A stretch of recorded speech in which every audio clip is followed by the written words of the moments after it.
Hello प्रिय विद्यार्थियों, मैं विजय कुमार पूनिया आज आपके लिए जीव विज्ञान का इम्यून सिस्टम वाला टॉपिक लेके आया हूं।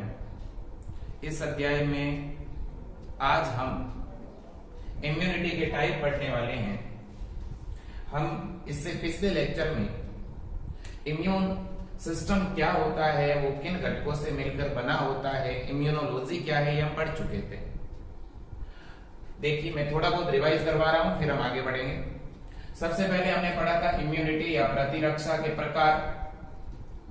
हमने इम्यूनिटी को दो भागों में जो है डिवाइड किया। हमारे बॉडी की जो इम्यूनिटी है वो दो टाइप की होती है, एक जन्मजात और दूसरी अर्जित या उपार्जित। ठीक है, जन्मजात प्रतिरक्षा यानी इनेट इम्यूनिटी और दूसरी एक्वायर्ड इम्यूनिटी। देखिए बच्चों, हमने जन्मजात प्रतिरक्षा को एक और नाम दिया था। इस जन्मजात प्रतिरक्षा को बच्चों आनुवंशिक प्रतिरक्षा भी कहा जाता है। वहीं दूसरी ओर जो अर्जित प्रतिरक्षा है, इसे अर्जित या उपार्जित यानी एक्वायर्ड के रूप में हम जानते हैं। तो कई बार आपके सामने ये नाम इस प्रकार से भी लिखा हुआ मिल सकता है कि जन्मजात प्रतिरक्षा को और किस नाम से जानोगे तो आनुवंशिक। ठीक है, और इसे हम स्वाभाविक प्रतिरक्षा भी बोलते हैं। ठीक है, अब देखिए, इसके अलावा इसका एक और नाम है अविशिष्ट, और इसे बोलते हैं हम विशिष्ट। ये चीजें मैं आपको पहले इससे पिछली वीडियो में बता चुका हूं। अगर किसी ने नहीं देखा हो तो इसके नीचे मैं लिंक दे दूंगा, वहां जाके आप देख सकते हो। तो क्यों जन्मजात प्रतिरक्षा को आनुवंशिक कहते हैं? क्योंकि ये हमें हमारे जनकों से प्राप्त हुई है। ठीक है, क्योंकि ये एक पीढ़ी से अगली पीढ़ी में आई है कि नहीं? क्यों इसे अविशिष्ट कह रहे हैं? क्योंकि ये सभी रोग जनकों के विरुद्ध समान रूप से काम करती है, सभी प्रतिजनों के विरुद्ध समान रूप से काम करती है, इसलिए नॉन स्पेसिफिक है, अविशिष्ट है। क्लियर? अब देखिए, क्यों अर्जित प्रतिरक्षा के बारे में मैंने आपको क्या बताया? मैंने ये कहा कि किसी भी व्यक्ति के जन्म के बाद में वह अपने जीवन काल में रोगों से लड़ने की जो क्षमता ग्रहण करता है बाहर के वातावरण से, वो है उपार्जित प्रतिरक्षा। और जो मेरे शरीर में जन्म से ही थी वो जन्मजात, और मैंने जन्म के बाद जो अर्जित की वो उपार्जित। अंतर आपको पता चल गया? अब देखिए, जो जन्मजात होगी वो अविशिष्ट होगी, सभी प्रतिजनों के विरुद्ध समान रूप से काम करेगी। मैं ये लिख रहा हूं, इसे अविशिष्ट क्यों कहते हैं? क्योंकि यह सभी प्रतिजनों के विरुद्ध समान रूप से काम करती है, समान रूप से कार्य करती। क्यों इसे हम आनुवंशिक या जन्मजात कहते हैं? क्योंकि यह शरीर में जन्म से ही विद्यमान होती है। दोनों जानकारी क्लियर हो जानी चाहिए। पहली बात, इसे अविशिष्ट क्यों कहा आपने? क्योंकि ये सभी प्रतिजनों के विरुद्ध समान रूप से काम करती है, सभी रोगाणुओं का मुकाबला जो है वो समान रूप से करेगी। और इसे आप लोगों ने जन्मजात क्यों कहा, आनुवंशिक क्यों कहा? क्योंकि ये हमारे शरीर में जन्म से ही विद्यमान थी, क्योंकि ये हमें हमारे जनकों से प्राप्त हुई, जनकों से प्राप्त। क्लियर? अब देखिए, वहीं दूसरी ओर अर्जित, इसे विशिष्ट प्रतिरक्षा क्यों बोलते हो आप लोग? इसे स्पेसिफिक क्यों बोलते हो? क्योंकि जैसे एक बच्चे का जन्म हो गया और जन्म के जस्ट बाद में उसे टीका दिया गया पोलियो का या बीसीजी का, तो उसे पोलियो का टीका मिलेगा तो फिर उसके शरीर में पोलियो के विरुद्ध तो प्रतिरक्षी बढ़ेंगे, एंटीबॉडी बढ़ेगी। तो ये अर्जित जो हमने की है वो विशिष्ट है।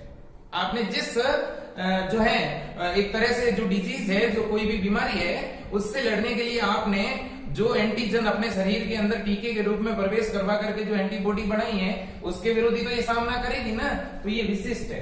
ठीक है, तो इसलिए ये केवल विशेष प्रकार के प्रतिजनों की पहचान कर पहचान करके उन्हें नष्ट करती है। तो समझ गए ना बात को, ये विशिष्ट क्यों है, ये विशिष्ट कैसे है, क्योंकि ये पहले आइडेंटिफिकेशन कर रही है। अगर मैंने पोलियो की वैक्सीन ली है तो मेरे शरीर में पोलियो की एंटीबॉडी होगी। जैसे ही मेरे शरीर में बाहर से पोलियो का रोगाणु आएगा, ये अर्जित प्रतिरक्षा जो है वो क्या करेगी, इस पोलियो के रोगाणु की पहचान करेगी, उसे नष्ट कर देगी। समझ रहे हो बात को? ठीक है, तो ये विशिष्ट है।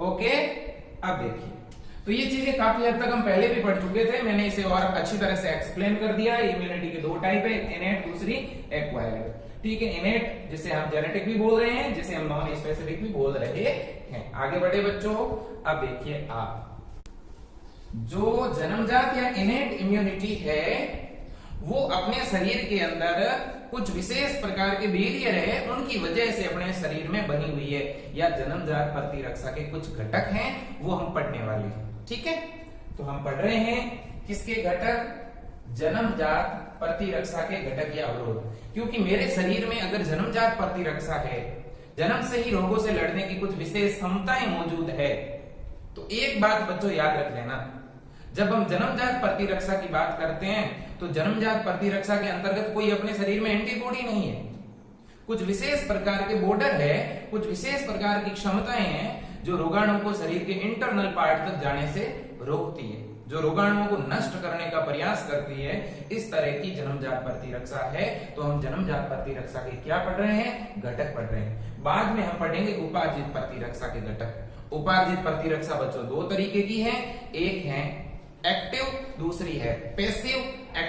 एक्टिव और दूसरी क्या है, पैसिव।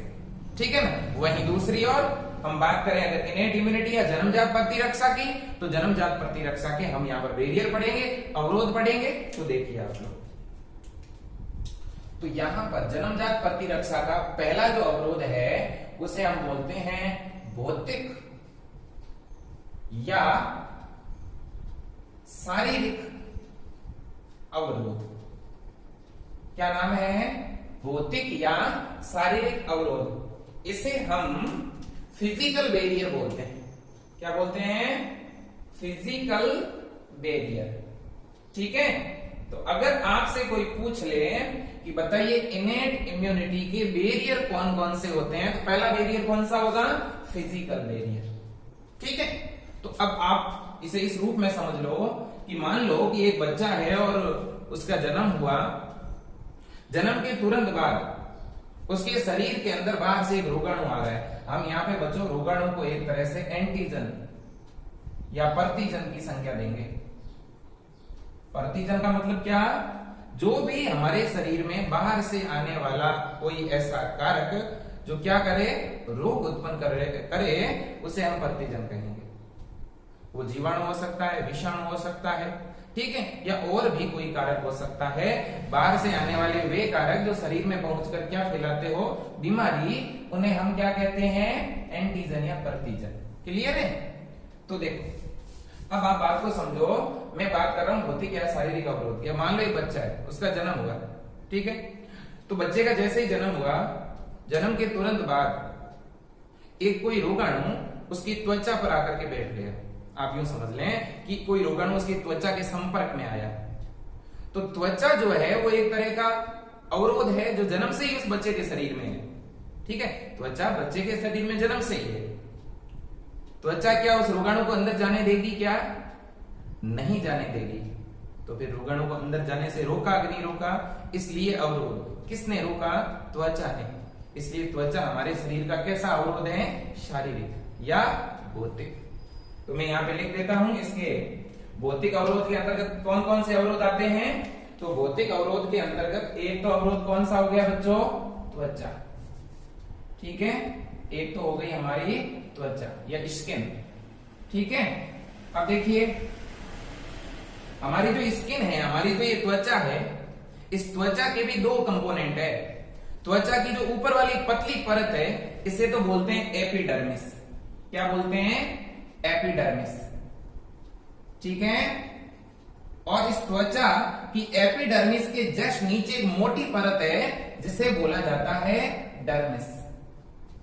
ठीक है, तो देखिए एपिडर्मिस को हिंदी में बोला जाता है बच्चों अधिचर्म, और डर्मिस को हम बोलते हैं चर्म। ठीक है, तो अधिक, एपी का मतलब ऊपर, डर्मिस का मतलब त्वचा। तो त्वचा के ऊपर वाला जो आवरण है, ऊपर वाली जो कवरिंग है, त्वचा का जो बाहर वाला कवरिंग है, उसे तो हम क्या बोलेंगे, एपिडर्मिस। और एपिडर्मिस के जस्ट नीचे क्या है, डर्मिस। ठीक है, त्वचा जो है वह एक तरह का भौतिक अवरोध है। कौन सी प्रतिरक्षा का, जन्मजात प्रतिरक्षा का।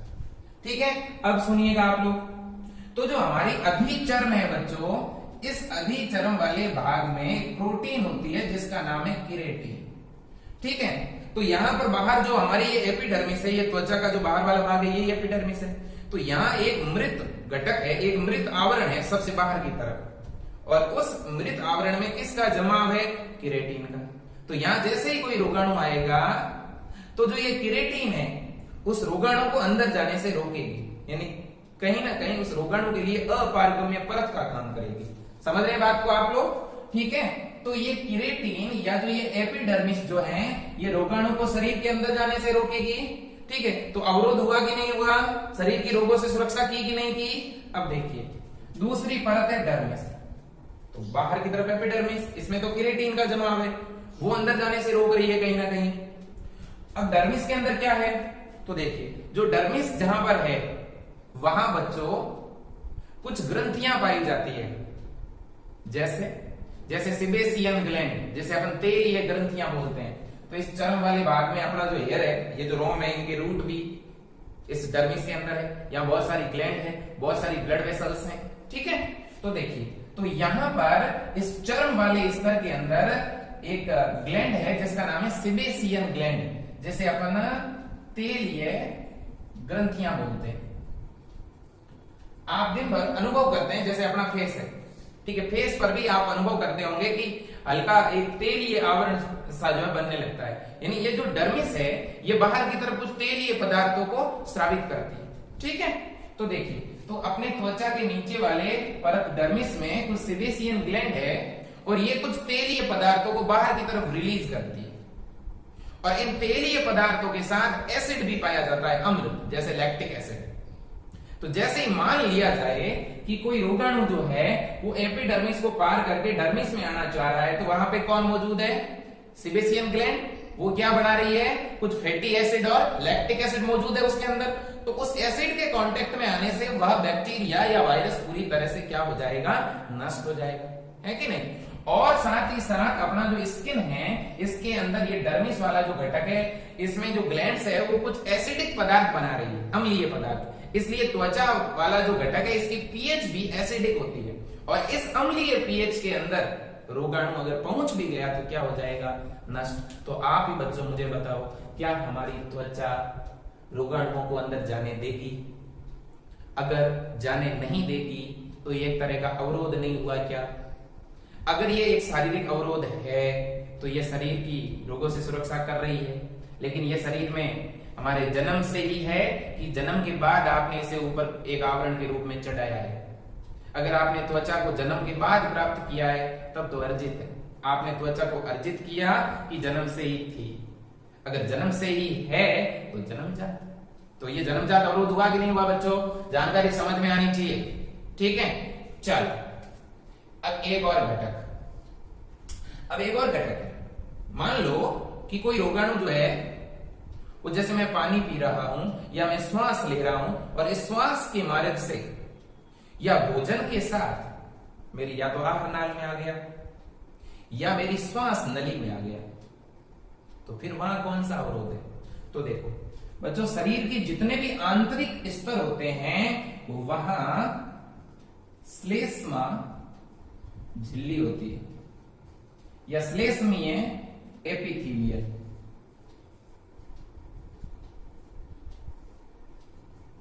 अब देखो, श्लेष्मीय एपिथेलियम जिसे हम लोग म्यूकस एपिथेलियम भी बोल सकते हैं, श्लेष्मीय उपकला भी बोल सकते हैं, ये क्या बला है? देखो, मान लो कि एक व्यक्ति है और उसकी ये श्वास नली है, ठीक है। अब ये जो श्वास नली है, ये कोई एक एंटीजन है, ये यहां पे पहुंच चुका है, ठीक है। अब देखिए, तो ये यहां से आगे इधर ब्लड वेसल्स के अंदर जाना चाह रहा है, रक्तवाहिनियों में, और संक्रमण फैलाना चाह रहा है, लेकिन ये जा पाएगा क्या? नहीं जा पाएगा। क्यों? क्योंकि हमारे श्वास नली जो है, यहां पे जो ये अंदर की उपकला है, इस अंदर की उपकला पर बहुत अधिक मात्रा में एक चिकना आवरण है। यहां पर एक पूरी चिकनी परत है। ये जो चिकना पदार्थ है इसका नाम है श्लेष्मा। आपने देखा होगा ना, मान लो ये एक पाइप है, ये खोखली पाइप है, मैंने इस पाइप के अंदर ऑयल लगा दिया बहुत अधिक मात्रा में, तो वो ऑयल क्या है? एक तरह की श्लेष्मा है। तो श्लेष्मा का मतलब एक ऑयल के जैसा एक चिकना पदार्थ, ठीक है। इसी तरह से हमारी श्वास नली और श्वास नली के अंदर के स्तर में जो कोशिका होगी, जो उपकला कोशिका होगी, वो आवृत है किसके द्वारा? श्लेष्मा के द्वारा। तो जब यहाँ बहुत अधिक मात्रा में श्लेष्मा होगा तो वो श्लेष्मा जो है वो रोगाणु को शरीर के इंटरनल पार्ट तक जाने से रोकेगा। तो आप ही मुझे बताओ बच्चों, क्या जो म्यूकस मेम्ब्रेन जहां जहां पर होगी, जहां जहां पर श्लेष्मीय एपिथेलियल होगी, वो एक तरह से अवरोध पैदा करेगी कि नहीं करेगी? श्वास नली में अगर श्लेष्मा है तो वो चिकना पदार्थ रोगाणु को अंदर तक जाने देगा क्या?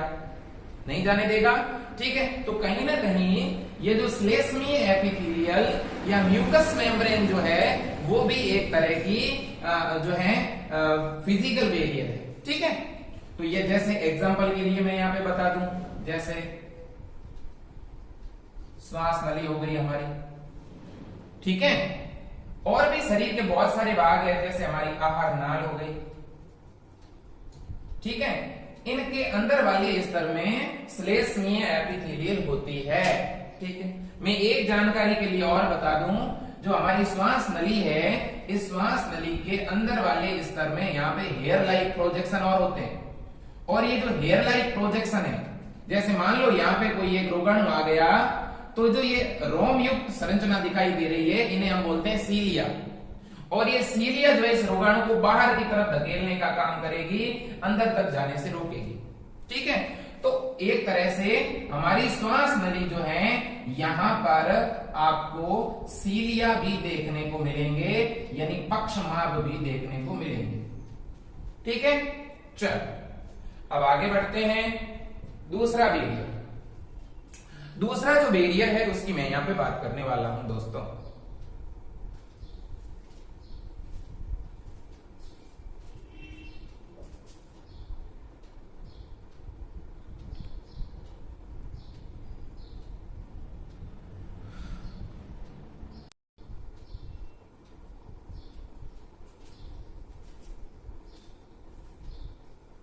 अब देखिए,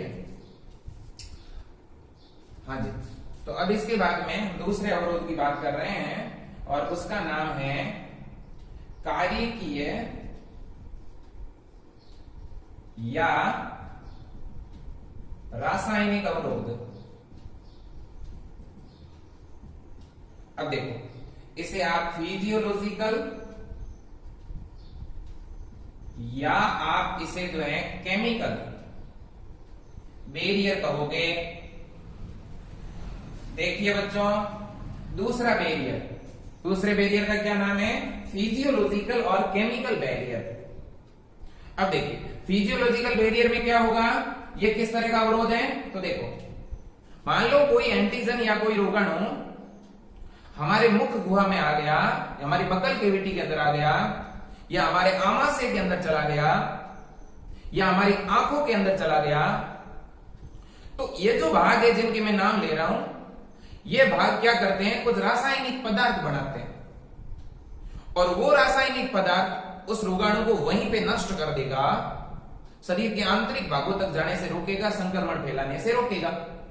तो फिर शरीर के वे भाग जो काम करे कुछ रासायनिक पदार्थों को बनाने के रूप में, और वो रासायनिक पदार्थ रोगाणु को नष्ट करे, तो ऐसे अवरोध को क्या बोलोगे? कार्यकीय या रासायनिक अवरोध। जैसे एग्जाम्पल के लिए मैं आपको बता देना चाहता हूं, यहां पर जैसे एक एग्जाम्पल, आमाशय का जठर रस, ठीक है। क्या आमाशय जठर रस बनाता है कि नहीं बनाता, बताओ आप? अरे स्टोमक का गैस्ट्रिक जूस जो है वह एक तरह का केमिकल बैरियर है, और जठर रस जो है बच्चों, इसके अंदर एक एसिड होता है और उसका नाम है हाइड्रोक्लोरिक एसिड। तो जैसे ही हमारे आमाशय वाले भाग में कोई रोगाणु आ जाएगा तो वहां पर कौन सा पदार्थ मौजूद है? जठर रस। जठर रस के अंदर कौन सा पदार्थ है, कौन सा रसायन है? Hydrochloric acid. ये एक क्या है भाई? ये एक तरह का प्रबल अम्ल है और ये क्या करेगा? उस रोगाणु को नष्ट करेगा। तो बताइए ये एक तरह का बैरियर हुआ कि नहीं हुआ? दूसरा, अब मान लो कि हमारे नेत्र के अंदर कोई बैक्टीरिया चला गया या कोई रोगाणु चला गया, तो नेत्र के अंदर कौन सी ग्रंथि है भाई? आंसू बनाने वाली जो अश्रु ग्रंथियां हैं वो क्या नेत्र के अंदर है कि नहीं है? आप मुझे बता दो। लैक्राइमल ग्लैंड्स है, ये क्या करेगी? आंसुओं का श्रावण करेगी। और बच्चों आंसू के अंदर या अश्रु के अंदर पाया जाता है एक तरह का एंजाइम जिसका नाम है लाइसोजाइम। और लाइसोजाइम किसको नष्ट करता है भाई? बैक्टीरिया को। तो बताइए आप मुझे, ये जो केमिकल है ये रोगाणु को नष्ट करके सुरक्षा कर रहा है कि नहीं कर रहा? तो रासायनिक अवरोध हुआ कि नहीं हुआ? इसी तरह से बच्चों चाहे अश्रु ग्रंथियां हो, चाहे हमारी मुख के अंदर जो लाल ग्रंथियां होती है, ठीक है, या हमारी पसीना बनाने वाली श्वेत ग्रंथियां, ठीक है, तो ये जो हैं इन तीनों के अंदर आंसू में, लार में और पसीने में क्या पाया जाता है भाई? लाइसोजाइम। ठीक है, और ये रोगाणु को क्या करेगा भाई? नष्ट कर देगा। बात समझ रहे हो कि नहीं समझ रहे हो? चलो आगे बढ़े क्या? तो ये तो बात हो गई, ये किसके घटक हो गए बताओ? ये हो गए हमारे केमिकल बैरियर। ठीक है, एक बार बुक्स में देख लेना आप लोग। आपके बुक्स में बच्चों जो फिजिकल बैरियर है, ठीक है ना, फिजिकल बैरियर के अंदर एक पॉइंट बना के दिया हुआ है, लेकिन मैं इसे अलग से एक पॉइंट बना के आपको बता रहा हूं, तो कंफ्यूज होने की जरूरत नहीं है। ठीक है, चलो अब इसके बाद में तीसरा जो है वो है कोशिकीय अवरोध। ठीक है, कोशिकीय अवरोध, इसे हम सेलुलर बैरियर कहेंगे। क्या कहेंगे भैया? Cellular barrier. अब देखिए हमारे शरीर के अंदर कुछ ऐसी कोशिका होती है जो जैसे ही रोगाणु आता है उसका भक्षण कर लेती है और उसे नष्ट कर देती है, मतलब वो फेगोसाइटिक नेचर की होती है। तो बॉडी के अंदर कुछ ऐसी सेल है जो जन्म से ही मौजूद है, लेकिन है कैसी? भक्षकाणु कोशिका है, लेकिन किसकी भूमिका में? Phagocytic in nature, phagocytic cell. ठीक है, तो शरीर के अंदर कौन सी कोशिका है जो फेगोसाइटिक है भाई? तो देखो आप, एक सेल है जिसका नाम है मोनोसाइट, और जैसे कि न्यूट्रोफिल। ठीक है, और इसके अलावा ये तो हो गई हमारे ब्लड के अंदर पाई जाती है, ये दोनों डब्ल्यूबीसी है। जैसे ही रोगाणु कोई रुधिर के अंदर आ जाएगा तो तुरंत ये मोनोसाइट और न्यूट्रोफिल उस रोगाणु का क्या कर लेगी? भक्षण, और उसे क्या कर देगी? नष्ट। तो आप मुझे बताइए, आपके शरीर में ये चीजें तो जन्म से ही थी ना, ये कोई बाहर से अपलोड थोड़ी ना करवाई है। तो कहीं ना कहीं ये कोशिकीय अवरोध हुआ कि कोशिका मौजूद है बॉडी में और वो रोगाणुओं को संक्रमण फैलाने से रोक रही है कि नहीं?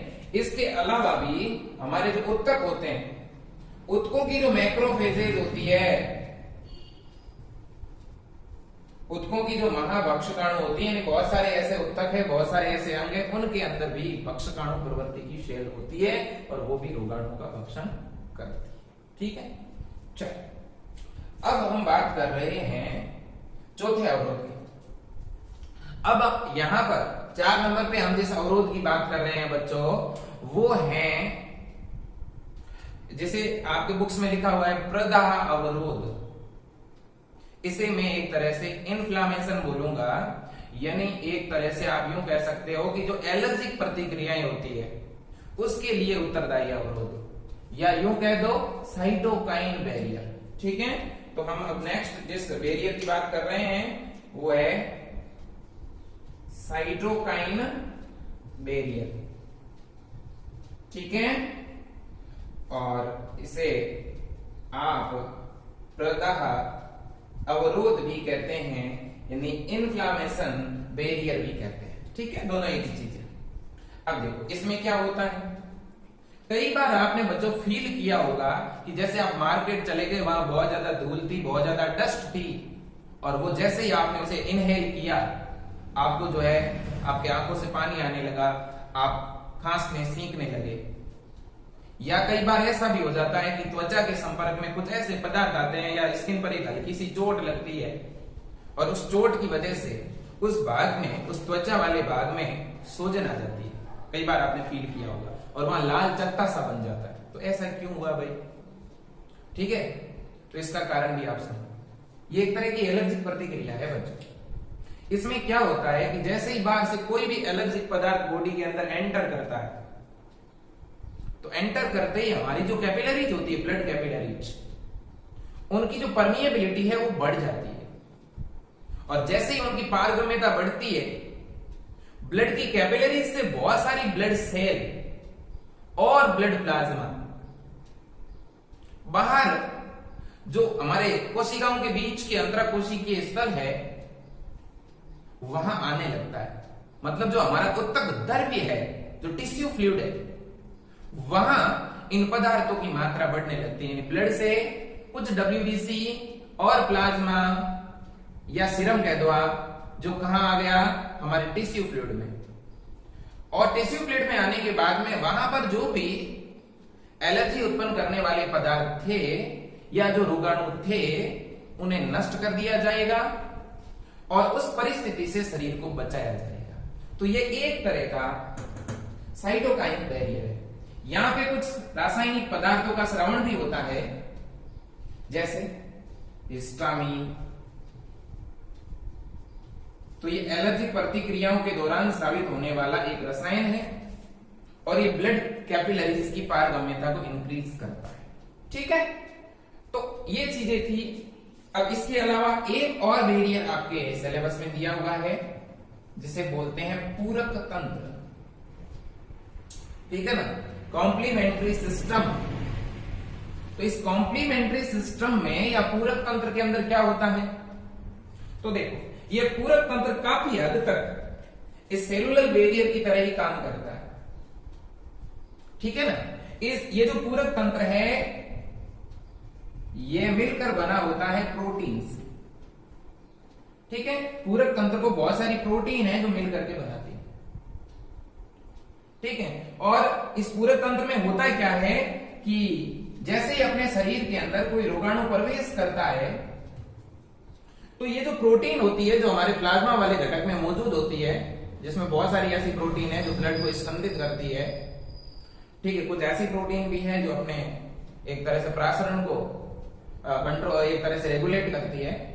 तो ये जो प्लाज्मा वाली प्रोटीन है, प्लाज्मा के अंदर कौन सी प्रोटीन है, एल्ब्यूमिन है, ग्लोब्युलिन्स है, फाइब्रिनोजन है।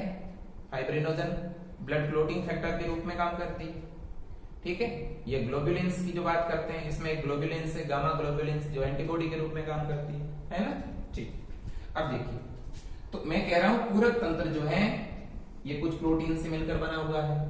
ये प्रोटीन कहां है, प्लाज्मा में, ठीक है। जैसे ही बाहर से कौन आया, रोगाणु। प्लाज्मा की कुछ प्रोटीन ने क्या किया, उस रोगाणु के बाहर एक खोल बना दिया, एक आवरण बना दिया, और उसे इन्फेक्शन फैलाने से रोक दिया, संक्रमण फैलाने से रोक दिया। तो एक अवरोध हुआ कि नहीं हुआ, बोलो। इसके अलावा ये पूरक तंत्र की जो प्रोटीन होती है, कई बार उस बैक्टीरिया या उस रोगाणु की जो सेल वॉल होती है, ठीक है, उसके अंदर छेद कर देती है। तो कहीं ना कहीं ये भी एक प्रकार से ये पूरक तंत्र की जो प्रोटीन है वो रोगजनक रोगाणुओं को नष्ट करने की भूमिका में होती है।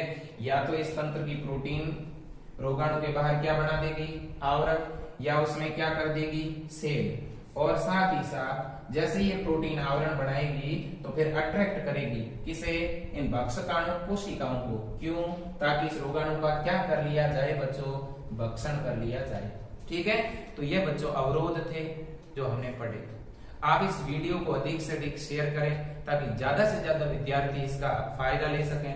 आपको ये क्लास कैसी लगी आप मुझे कमेंट बॉक्स के अंदर कमेंट करके बताएं। जो चीज आपको समझ में नहीं आई बच्चों आप कमेंट करें, ठीक है, और मैं और अच्छी तरह से आपको समझाने का प्रयास करूंगा। आप भी अपने घर पर बुक्स को या तो ऑनलाइन जो है बहुत सारी ऐसी साइट है जैसे राज एजुकेशन बोर्ड जो है उस पे आपको बुक्स मिल जाएगी, वहां से डाउनलोड करें और टॉपिक वाइज चीजों को साथ ही साथ बुक से भी पढ़ते रहें जिससे चीजें और ज्यादा क्लियर हो जाएगी। तो बच्चों आज के लिए इतना ही, बाकी अपन नेक्स्ट क्लास में डिस्कस करेंगे। हम एक्वायर्ड इम्यूनिटी की बात करेंगे, आगे उपार्जित प्रतिरक्षा के प्रकार की बात करेंगे।